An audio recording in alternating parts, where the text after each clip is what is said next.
Alright guys, it's that time of year again. Paradox has sponsored me to show off the new Hearts of Iron 4 expansion, Götterdämmerung. There's a lot going on here. The Germany focus tree has been revamped, along with Hungary, and new focus trees added to Austria, Belgium, and Congo, surprisingly enough. There's also a new special project system for you to research technology, ranging from practical and war winning to insane and entering the Wolfenstein timeline vibes. And of course, I can't not mention the new RTX ray-traced Hitler portrait. Of course, I gotta start with a Germany playthrough to show off the new content, and remember as I play, if you feel like picking up the DLC for yourself, you should do it through my link in the pinned comment below because I get a small cut of your purchase, so it really helps me out. You'll still get a Steam key and pay the exact same price, so if you're buying it, you might as well get it through me. The Germany focus tree has a lot going on. It's great that they revamped the military and economy trees to add more choices, but the real meat of it is the political focus tree, which has been greatly expanded. Even if you go with Hitler, there are different paths you can take to change things up, especially with the inner circle system. Also, the opposed Hitler branch has been revamped as well, with a lot more ahistorical paths, like adding communist paths and beefing up the monarchist and democratic paths. You'll notice that research has been changed. There are certain techs and equipment that can only be gotten through research in an experimental facility. The projects are research with breakthrough points, which are gained from researching regular tech and inactive scientists in these facilities. Alright, I spent enough time telling you what's new. It's time to start playing the game. We're gonna be doing the new communist content for Germany, and it still starts off the same way with us going through a civil war to overthrow Hitler. I have an option to secure the loyalty of the Kriegsmarine, and since I really want to keep a navy around, I just start saying things to them without much thought. There isn't much different in the Civil War itself. Field Marshal Mackensen starts the result, and it's still split evenly between West and East Germany.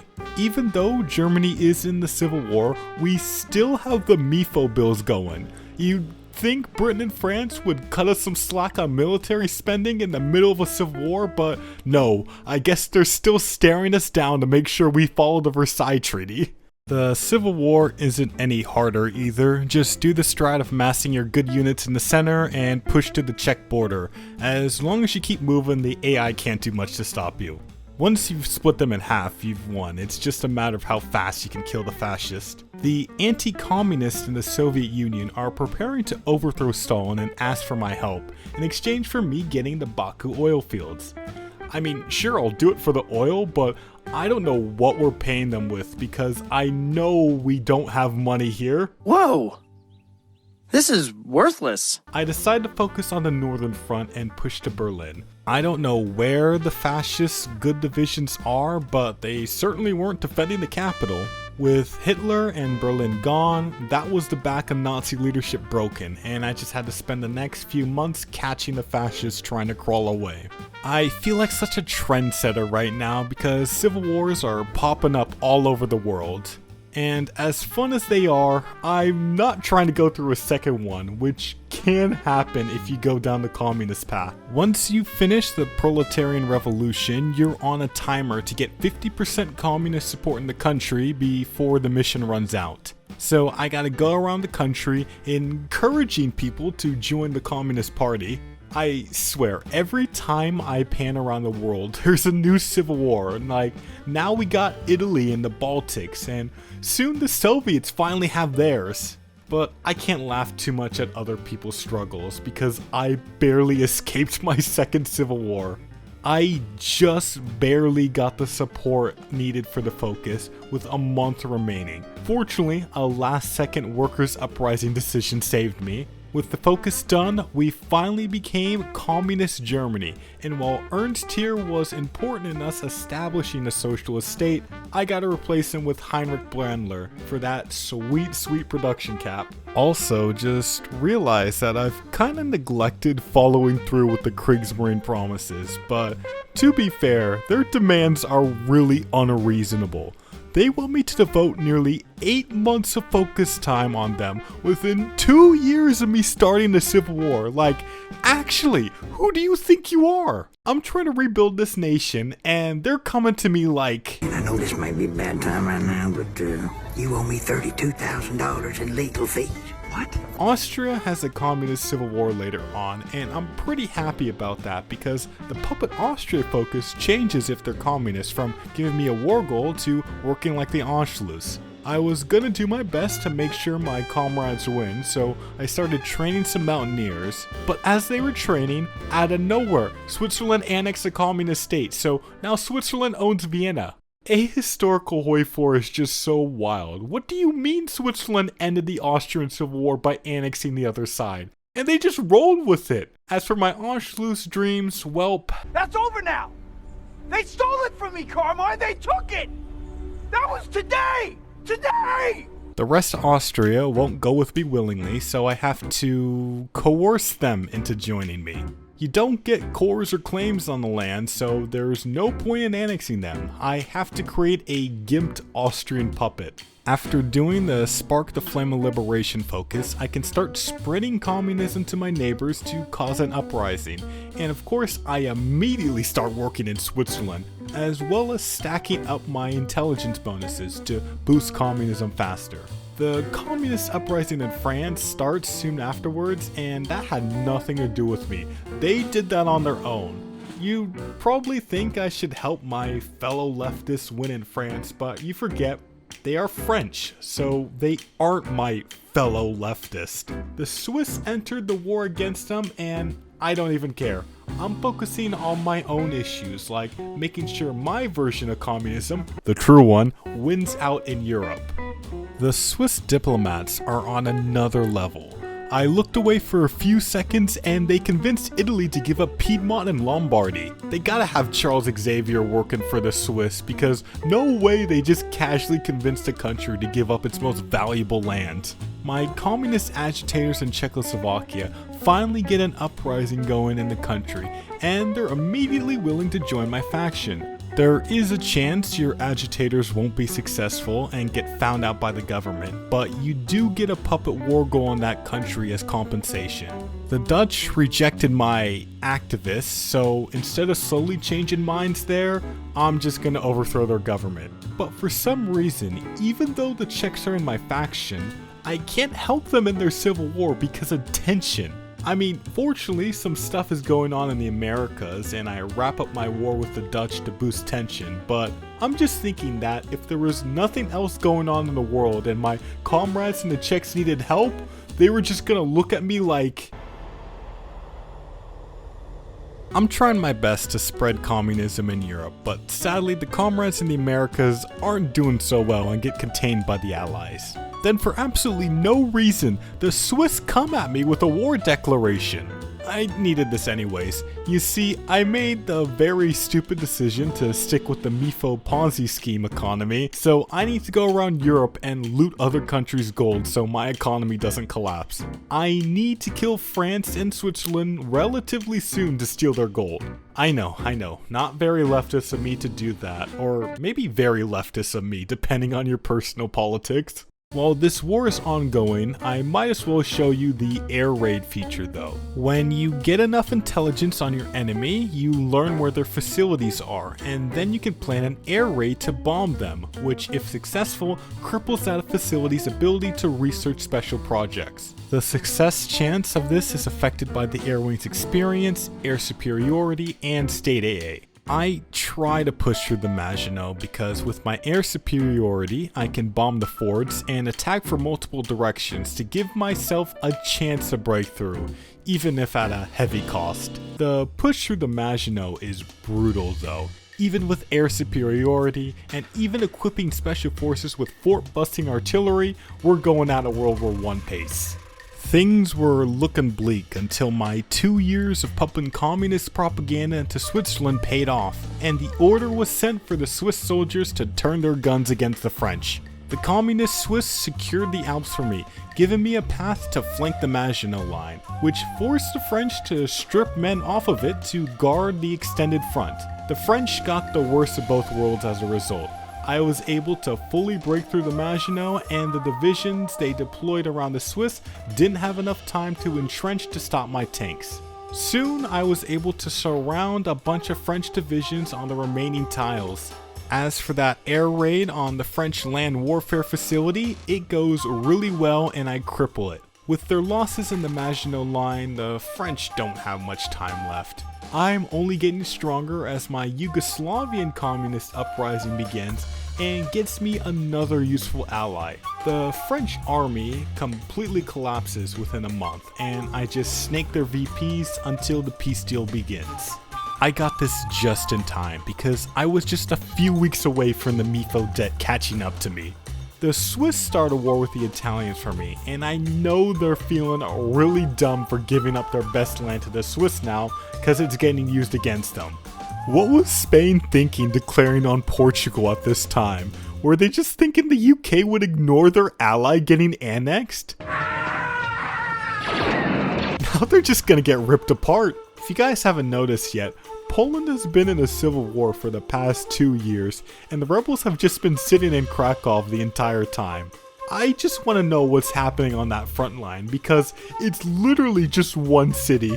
Anyways, my comrades in Denmark were on the brink, so my tank corps arrived just in time to save them from certain death. My tanks were so fast that they didn't even have a chance to reform a defensive line. I was pretty happy to drive across the Danish Straits unopposed because it's impossible to push across those with tanks. It was time for me to focus my energy on helping my comrades in the Ardennes. The Belgians were exhausted after such a long stalemate, so when my tanks started coming for them, they broke pretty fast. I swept through the country, pushing the majority of their army away from their capital and surrounded Brussels. But my tanks lacked the supplies to finish the job. The time it took me to wait for the railroads to re-gauge was just enough breathing room for both Congo and Democratic Belgium to seek safety in the Allies. So even though my comrades won control over Belgium itself, the civil war continued with a reactionary government in exile. At this point, I had to go in on the Allies. My economy is still on a timer to achieve self-sufficiency, and I needed to expand more. The Allies were blocking me from attacking Romania, they tore up Spain and protected Portugal. And also, despite going communist, Sweden didn't want anything to do with me and joined the Allies. I would soon start the invasion of Romania and go to war with all the Allies. The Romanians had no chance to stop me, but the real headache would be Sweden because fighting in Scandinavia is so bad.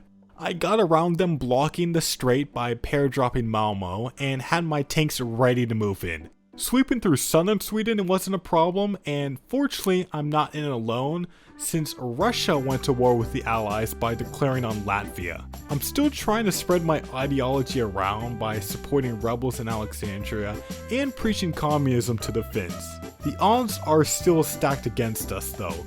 It's me and Russia versus the British and their empire, the US, and most of China. And they continue to expand their coalition against us by getting an alliance with Turkey.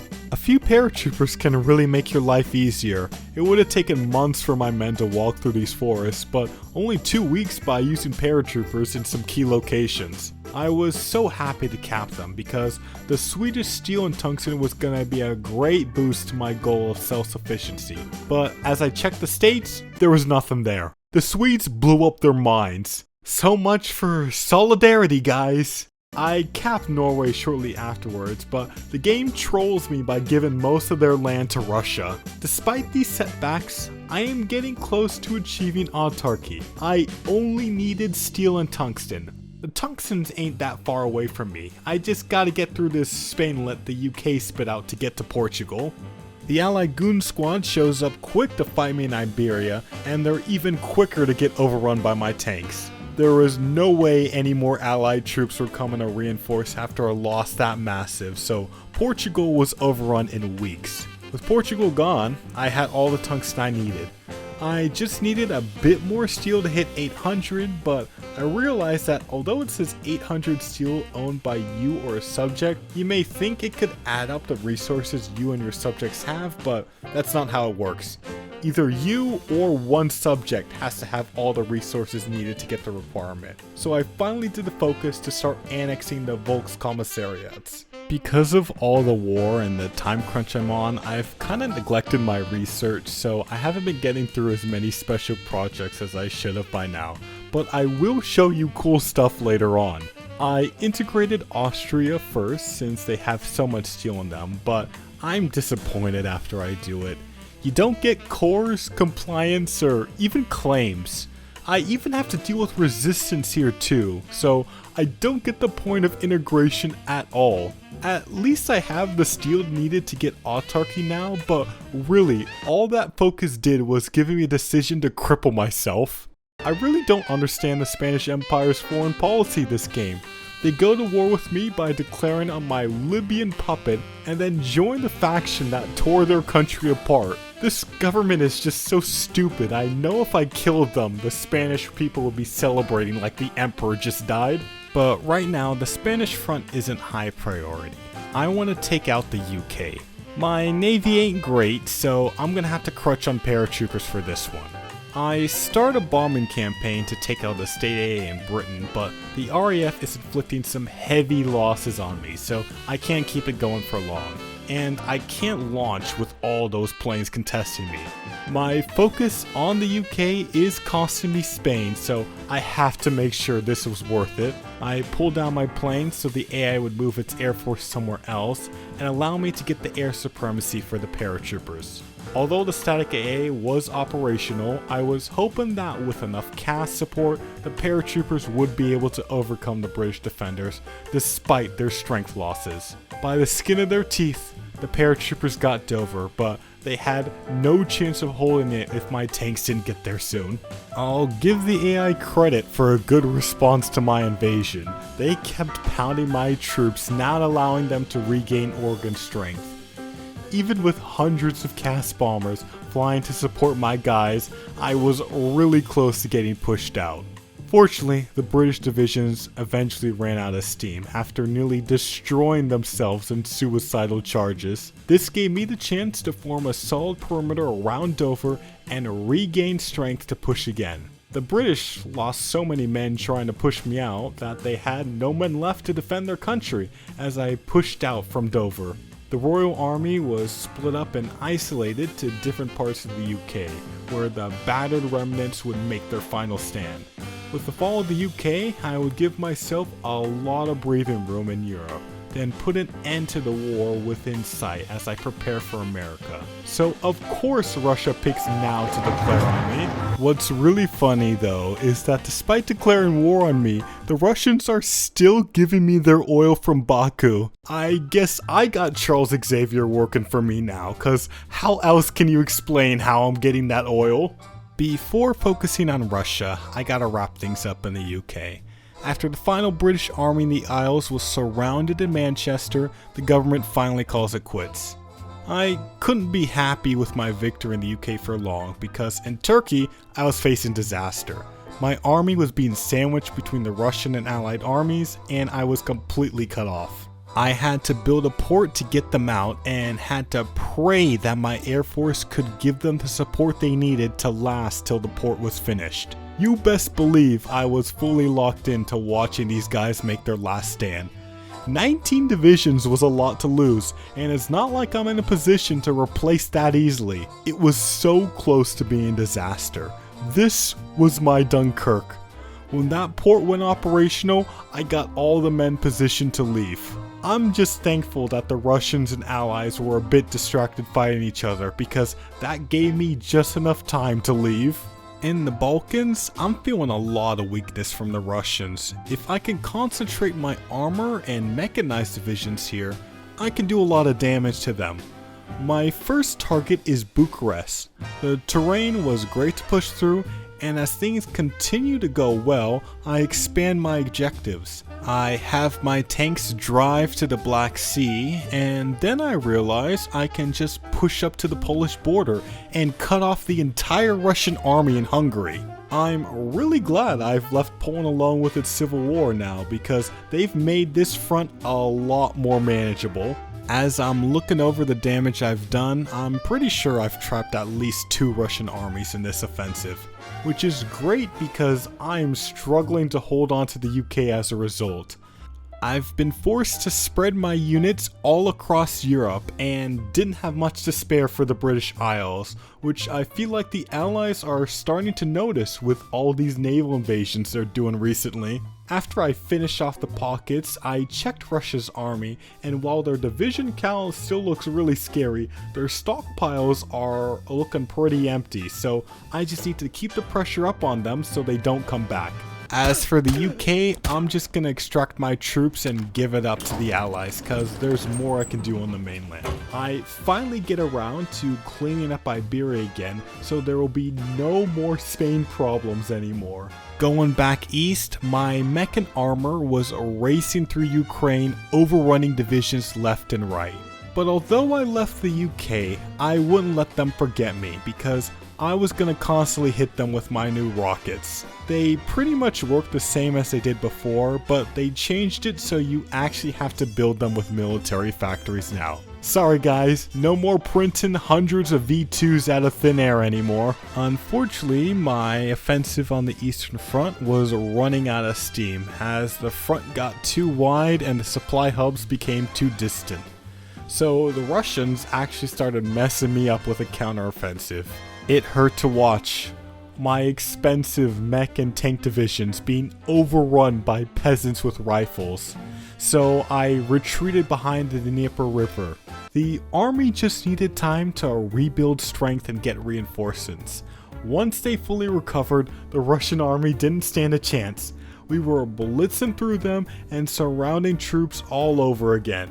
You know, even though they are technically at war with the Russians, the Allies are definitely trying to help them out by being a total buzzkill to my offensive. They even stole my rat prototype. Can't have anything in this country. I'm out here just trying to have fun destroying Russia, and the UK AI just can't stand for it. It feels like the AI is just thinking how to make their naval invasions as annoying to deal with as possible. Like, they don't form a beachhead and slowly push in a unified front. They hit the beaches and just sprint for my cities. They bum rushed my capital and took my rat prototype again after I started it in a different facility. At least my nuclear facility was untouched, and within a few months I finally had my own nuclear bombs. Dropping atomic bombs has been changed to fit in with a new airstrike system, and it takes a while to prepare them now, so the days of dropping tactical nukes on the front lines are over. Once I secure air supremacy in the air zone, it's time to send it.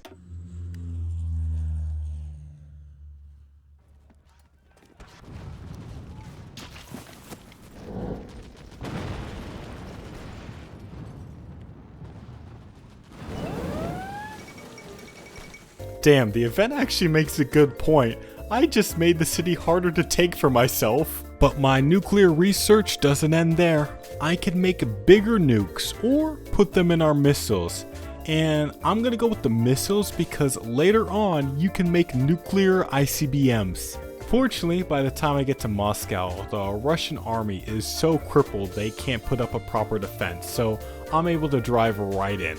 I don't get my allied AI though. So I start going into the Baltics, which flips the land to Finland because they have claims, and this turns my subject AI's thoughts on the Eastern Front from couldn't care less about what's happening to Avengers level threat because they started flooding the area fast. So now I know that if I don't want to cover an area, I need to flip it to Finland so they'll take care of it. An interesting new special project you can research is called the Mothership, which conceptually is like an airborne aircraft carrier. While HOI4 portrays it like this, I prefer to imagine it as something like the hydroplane from Captain America. The range is insane. I can do air missions all over Europe without moving it. As Russia nears its end, the Allies are still desperately attempting a last-minute naval invasion to stop me from winning on the Eastern Front. It's given major opening mission of Wolfenstein: The New Order vibes. as they do one final invasion to stop me from killing Russia. I found out they were using one of my facilities they captured for research, so they were desperate. Despite their inferior army, my limited numbers and supply allowed Russia to keep fighting till May 1949, but I'm thankful I built up 90% collaboration on them, because if I didn't, this would have lasted like 5 more months at least. I bled a lot to reach this point, but I made everyone else bleed more. Also, just noticed this way late, but you see that Polish sanitation junta? That was the fascist revolt holed up around Krakow and Katowice for most of the game. They somehow lost 1.8 million men. Look at what happened to this city, dog. This is like Siege of Leningrad tier. I was also making nuclear missiles, and how convenient that the British placed their country within perfect range for me to hit any city I want with them. The great thing about nuclear missiles is that I can deliver their payload a lot faster than a plane, so London wouldn't have to wait long. The Brits say revenge is a dish best served cold, but in Germany, we prefer to serve our revenge as hot as the sun. I miss recording this in a moment, but right after that I finished researching the Rat, which is not really a tank but more a moving bunker, so I guess that's why they called it a land cruiser. You have choices about how you want to design the Rat, which is really cool, but unsurprisingly, no matter what, this thing is super expensive, super slow, and super unreliable. It is basically a vanity project to flex on the AI when you've won the game, so that's why I'm gonna build them to invade the UK again. I'm gonna have to paradrop to invade again because my attempts to contest the Allied Navy have left a lot to be desired. They really locked down southern England, so I have to land in Scotland. Fortunately, the mothership planes make it very easy to secure air supremacy. And also, there's no state AA up here, so the paratroopers have a lot easier time getting a landing and securing a perimeter in the area. And the UK had nothing nearby to respond quickly. Once the tanks arrived, it was GG for the Brits, but honestly, not because of the Rats. They are very stoppable in any defensive terrain. The Brits don't even have tanks or planes themselves here, yet they managed to kill 2 in combat. My air was definitely carrying me through the combat here, and I blew past Newcastle. The British really aren't sending their best to stop me because somehow my armored divisions, despite being slowed down by the Rats, managed to outrun the British troops and surround them in northern England. There were still some soldiers positioned on the southern coast, but when the Rats started rolling into London, Churchill knew it was curtains, so I capitulated the UK again. There's one more thing I want to do before ending this campaign. I haven't been able to touch the US all game. Well, until now. The Americans are going to regret continuing this war against me. New York? More like New Crater, am I right? Where's my explosion? My first nuclear missile attack was a dud. God, I just embarrassed myself in front of the whole world. Truman may be laughing at me now, but I'm gonna blow that smile right off his face. Alright, there we go. Now I can end this campaign happily. This campaign went a lot longer than I expected it to, but hey, at least I had fun, and I hope you had fun watching it. Make sure to leave a like if you enjoyed it so other people will see the video and enjoy it too. If this video is making you want to buy the DLC, remember to do so through my link in the pinned comment because it helps me out since I get a small cut. Thank you to Paradox for sponsoring this video, and of course my alumni on Patreon also helping me out. Subscribe if you want more good content in your future, and I hope to see you soon again. Bye bye!